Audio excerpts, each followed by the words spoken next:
Let's take these 3 Pixar movie posters and make them horror, starting with Coco. I'm gonna import this scene from the movie and remove Miguel, but don't worry, we're gonna bring him right back. I'll steal Miguel's leg from a first photo, import another image from the movie and cut his upper body out. Then I'll import the third image and steal his head from it, before color matching all of these parts. Now we've successfully assembled this body, except there is a huge gap here. But thankfully we only need the cloning stamp to stitch him up. The idea for this poster is to have Miguel fighting off skeletons with his guitar. I'm gonna import the 3D one so that it's at the proper angle, and that means we gotta cut out and puppet warp his arms in a way that he could actually grab the guitar. But I'm also warping his body for it to look more natural, because this is weird. The guitar probably got broken when hitting skeletons, so I'm erasing part of it and painting the inside, making sure the edges are rough like it's actually broken. Then I'll give it a lighter outline and some shadows to make it look more 3D. But because I used the 3D guitar, it doesn't look anything like Miguel's. So I'm gonna cut out the ornaments from the original guitar and overlay them onto ours. And we still need to remove the solid black part, but also to draw some stripes on the side. Nice job, team. We don't have a villain yet, but Hector is kinda perfect for this. So I'm cutting him out using Select Object and warping the hell out of him. But I couldn't manage to get his arms and legs going the right way, so I cut them out and gave them some more warping in order to make him fall down. But he still looks very happy, and that's a problem. So I'm fitting a new mouse onto him and erasing his eyes with a dark bottomless void as empty as his soul.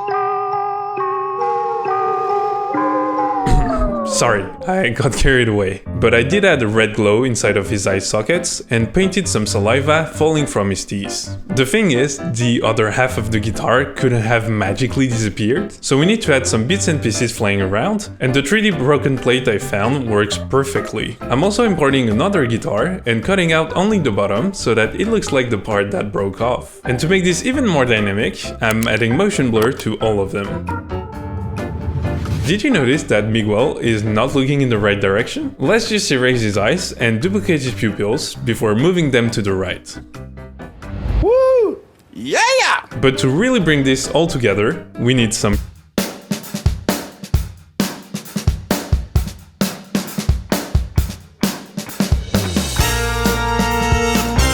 I'm also adding light rays on top of the characters to blend them into the background even more. Now we only need the title, and I'll make it blue to match the scene before transforming one of the O's into a skull. So this is the horror version of Coco. The next one is Inside Out 2. This might be the most requested movie on this channel, so today we're giving it a shot. Let's start with the original poster as reference, and then paint the whole thing black. I'll give it a shadow to simulate a wall in the background, but also some vignette. I can't just steal the mason jar from the original poster because there are too many things interacting with it. So instead, I'm importing a 3D render of one and aligning it with the original poster. Then I'll get the lid from a smaller jar and fit it onto the big one. I think the most important things about these posters are gonna be the vibes and the lighting. So I'll import these light rays coming from the ceiling and lighting our jar perfectly. I'll just make sure to remove the saturation so that it doesn't look blue. It's finally time to get the characters inside of the jar, so I'm cutting out the main emotions and putting them inside. I just need to fix up Sadness's cheek and make sure they are standing inside of the jar, not behind. Now for the scary part, I'm importing a window with condensation droplets and I'm gonna warp it around the jar before setting its blending mode to screen and dropping its opacity. But if they're behind fogged out glass, they should look more like silhouettes. So I'm dropping their exposure and adding some blur onto them. I'm also gonna go around the edges of the jar with a black brush to make them darker. And I think you already know, we're gonna need some tomato sauce. So I'm importing this bloody hand pressed on glass that I'll blend in. But I also got this weird looking refracting red liquid thing that we can warp and adjust the blending off. Obviously, that's not enough ketchup for my taste, so I'm adding some nice drippings in the corner as well. The problem is we can't really see the characters anymore, so to really lean into the silhouette thing, I'm gonna drop their exposure some more, but most importantly, I'll paint a backlight behind them. And that really makes an insane difference. It's literally night and day. Speaking of difference, it would really make one for me if you subscribe. Now I'm gonna import embarrassment because I think he would be the perfect culprit. I'm gonna warp him so that he's speaking from behind the jar, and I'm also giving him a creepy smile using liquify. Then I'll get his arm from another image and I'll warp him again to make it fit. The problem is we can see his arms underneath the new one. So let's cut out this hoodie from a screenshot and warp it on top of his arms. Then I'll get the hand and add it behind the sleeve. Nice. I feel like he still isn't dangerous enough, so I'm gonna give him a knife, and why not add some extra ketchup on it.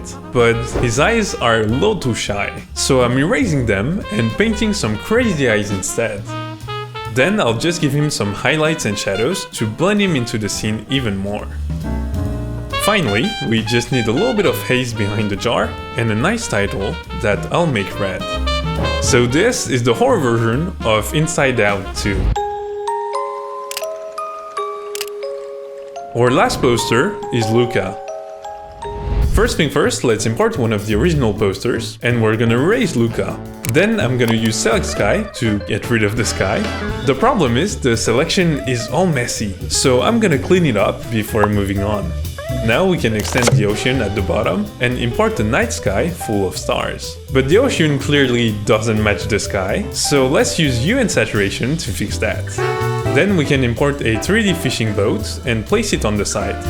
Let's drop its opacity and erase the part that should be underwater. Now I'll decrease the mask density so it remains a little bit visible, and I'll make it a little darker.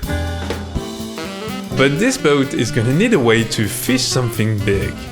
And luckily, I found this 3D crane at the perfect angle, which top part I'm gonna cut out. Then I'll get the pole from another crane and stretch it tall enough. Now I'm gonna mask it behind the cockpit of the ship, add some shadows and make these two parts blue.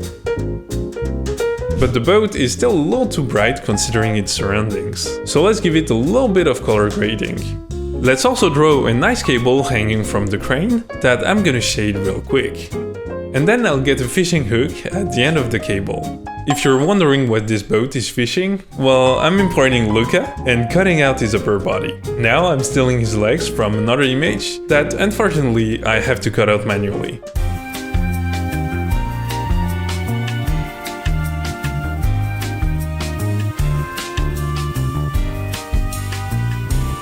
But once it's done, I'm fitting them onto the rest of the body. We still need to get his head from another photo, and I don't know what's up with Select Subject today, but I also had to cut it out manually. Oh, and by the way, don't you think his hair looks like a croissant? Anyways, I'm also getting a neck and this water transition thing, and just combining everything to get his head out of the water. I'm gonna puppet warp Luca to look like he's getting dragged out of the water, and then I'll liquefy his mouth to look like the hook is stretching it. Now we can just mask the hook for it to go through his cheek, and add highlights and shadows to give the illusion of it stretching the skin. Of course, there needs to be some shadows on the hook as well. Nice. So I color match Luca real quick, but more importantly, we still have to add tomato sauce. I'm just gonna be splattering it everywhere on his face and on the hook. Finally, we just need a title that I'll make red and a camera filter. So this is the horror version of Luca. Tell me what you would have named it in the comments. If you enjoyed this video, I'm sure you'll love to see me make more kid movie posters into horror in that one.